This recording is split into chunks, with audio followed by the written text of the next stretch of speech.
Welcome to Your Story, My Inspiration podcast. Rosine, your host.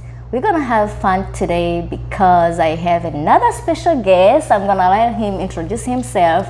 And here we are trying to explore like different experiences from different countries. And I believe the more we share stories, the more we learn from each other. So we may have fun with languages today because la langue Molière me manque, même si c'est un peu malade. Je ne parle plus de français très bien, mais quand même on peut essayer. I'm gonna let him introduce himself. Hi, I'm Denis. I am from Belgium. I have been in Arizona for 3 years now. I am business consultant between IT and finance. And I like tennis, I like hiking. Pretty good place to be in Arizona, I think. Well, Denis, welcome to the podcast and thank you you for making time to come here and for sharing. So let's go. How was it moving from Europe to USA? Like, describe a little bit what was the feeling? The first feeling was that it was very hot, and that's Arizona specific. I was in London for the 2 years prior to moving to Arizona, so moving to Phoenix was quite a temperature shock. I would say the challenges I faced were especially on the administrative side, with opening a bank, getting a social security number, all of those things that in other countries I've lived in were so much smoother, so much easier. Everything was digital. Whereas in the US, I feel that I had to go absolutely every single office that they have, and it was a pain. Everything is so manual and paper-based. A simple mistake, you have to redo the whole process, and it takes another month. So it was quite challenging. I'm very lucky that I have family in Arizona, so they have helped me a lot with the move. I think the US as a country, but especially Phoenix, is very car-centric.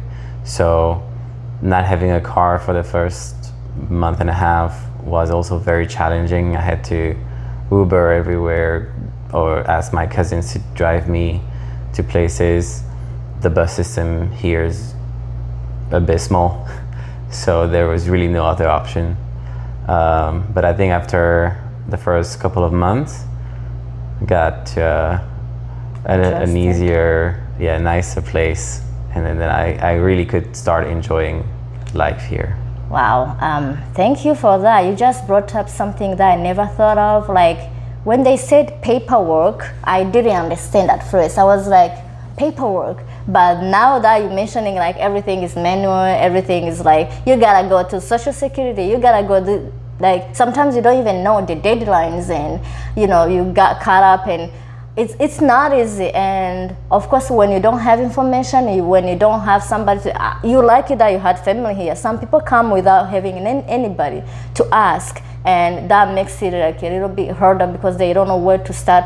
Maybe I will do another episode talking about what to do first, getting a driver's license, getting like the time limitations we have and deadlines, because it would help somebody else. But it's really challenging. Thanks for bringing that up. And yeah, I can relate to that. I remember those days where I had to go to offices after offices. Requirement, you forget one little document, you go back and the appointment is skipped. Like so much more things to do. So thanks for bringing that up.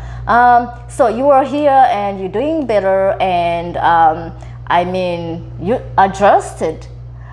And you mentioned the manual system of doing things as one of the challenges. Were there other challenges that you would say, like maybe culture-wise, food industry? Like, was it the same in Europe? Did you face any challenges of that kind? I would say the fact that nobody walks. It feels very empty. It's literally just cars. You see there's nobody on the street walking. It feels a bit like there is no life in a lot of parts of Phoenix. It is too hot to walk. Everything is too far to walk. But so that's definitely something I had to adapt to. Not see people on the street and feel that the place is alive, but more meet people in restaurants or at home, pool parties, things like that. We're very lucky with the weather that we can have pool parties all year round. So it's definitely been something that has taken me a while to get adjusted to. I would say the way that I connect with American people is quite different from the way that I connect with especially European people. There is, and it also is dependent on which part of the US you are. I know that people on the East Coast are not the same as people on the West Coast, and that people are very nice, but it's hard to make a deep connection. So I've had a tough time in the beginning to really find friends in a group that I can relate to and I feel comfortable with. So I felt quite alone, and once again, thank God I had my family here, but it was challenging, for sure. Speaking of the culture-wise, the way people connect and the way we are used to do things in our own way, maybe sharing a little bit of what I grew up in. Yes, people were walking, like, you know, you would say hi to anybody and that was okay. And also connecting with people, like neighbors know neighbors. Yes. I can go sleep over somewhere and they cook enough food for everybody. You can pass by and have lunch. But here, I bet you may not know somebody across your apartment here. And that is something that I would say, it's not like we would be judging anything, but one of the things that you go through and you wonder, oh, what is this going on here? How am I gonna handle this situation? Because I feel like I'm a people person. I want to connect, but how to do that? Is there any way you found that helped you to connect with people that you feel like? I feel that what you saying makes me think of like the definition of what home is as well, because I feel that in the US, home is really just the building you live in, your apartment, your house. Whereas I think in other cultures, home is maybe your village, your city, is you feel connected to a larger place than just, oh, I go home and these are my four walls. That's something I had to adapt to as well. And then I think I forgot your actual question. I'm sorry. It's how did you figure out how to connect with people? Because eventually you got connected to people. It was through dating apps. I think a lot of my friends actually have met in through dating apps, or Meetup is a great app for socializing, putting my passion, my tennis, hiking, joining groups. And Phoenix especially is a place where people move to from all over the country. So people come here quite often alone and looking for social connection, social bond. So I think that using that app was very important for me, and I think for a lot of people in the group, to really feel like there's a community, and exactly this sense of the home is not just my four walls, but I have a network that I'm close to in the place. It feels like the whole place becomes a home. Well, speaking of some of the ways that would help people that just moved here, maybe you moved yesterday and you just feel like lonely in the four walls, you don't know what to do. The dating app he just mentioned, they have like options like BFF, like where you can connect with people, not necessarily dating them, but there are some options like Bumble. I'm not advertising for them because they are not paying me, but I'm trying to help people here. Last time my friend Lillian advertised for Meetup, he just mentioned it, but here I'm trying to give you some hints that would help you, some tips. So Meetup is one of the websites, and some of the dating apps like Bumble, they have like an option where you can meet people. They can be like whatever you want, women or men, but as long as you have the same intention, and that helps to gather friends around that have the same beliefs and, you know, same hobbies and stuff. That really helps a lot. So thank you for sharing that too. Let's get to the best part where where we have fun here. But because that French was popping up, I was gonna say parce que je veux qu'on rigole un tout petit peu. Mais oui, je veux qu'on rigole un tout petit peu. Alors, on a tous les moments. We all have like embarrassing moment ever. The funniest thing, and you go back, you say, oh my gosh, Denise, like, what did you think? Like, is there any, it's not like shaming yourself, but something that you, like, for example, getting lost. For me, I got lost so many times, and having GPS didn't help. I would get like really so late to work because I wasn't adjusted to the timing. I was still in African timing thing, which is not great. So what was your moment? I'm trying to think. Can't remember really. I remember feeling embarrassed each time I was looking for an apartment, viewing apartments, and it's so annoying in the US that they don't put the taxes in the price. So I was always looking absolutely dumb in front of the people when they were giving the final price, and it was $300-400 more than what was advertising, and I was not understanding anything about what was happening. I looked completely dumb. That was maybe not part of culture shock, but definitely the system, how it works. That was quite difficult. Embarrassing moment. I had come to the US quite a few times before as a tourist, so like the food, I was used to it already. I remember but it was more a language thing when I was a teenager, the first time I came. In French, you say $2.50 means like $2.50. In English, the $2.50 is $250. So me as like a teenager. 1200 and stuff like that. Not 1200 because we say the same in French, but $2.50 for me was $2.50. And I remember going to a mall that as a teenager I had never been, obviously, to the US. I had no idea there was an expensive mall.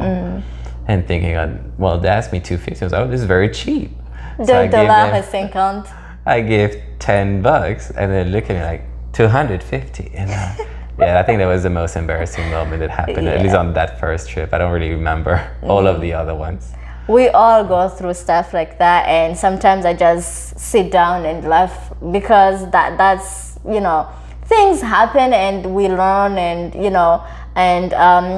something that you said I wanted to talk about was I'm trying to remember something you just mentioned before we go to the money counting, was the prices. Yes. Les prix ici. Je sais pas comment ils font, mais on te fait croire que c'est ça, c'est 1200, mais enfin, finalement, c'est pas 1200. To say that taxes are not included in what they say, even though they would include them, but you feel like, yeah, they're giving you, the lease is like this, maybe $1,300 and electricity is this, but when they give you the price on the website, they only say the base rent, like only maybe let's say $1,200, but then when they break down all the expenses, it can get like $1,500. Yeah, thank you. And you're like, I thought it was just gonna be yeah, I can relate to that, and we all have like those moments and where we just have to think twice, like, am I the problem here or somebody else fooled me on this? But this is why we learn, and I hope you watching this, you understand that maybe you have to do your own research and ask more people, but there's some really stuff like the bank opening account. It's not easy. Did you say like you had like some difficult time? Like, would you expand more on that? I don't remember. I think it was 3 years ago. But to open a bank account, I needed a social security number. The social security number, the person, obviously it was everything on paper. The person put my middle name in my first name, so they had to redo the process. It took another couple of weeks. It was a mess, and obviously my company could not pay me for the first month and a half until I had a bank account. So I was living on my euros from Europe.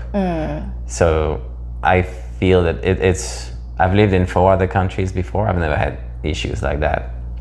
And it was also, I think, about the feeling of not being trusted.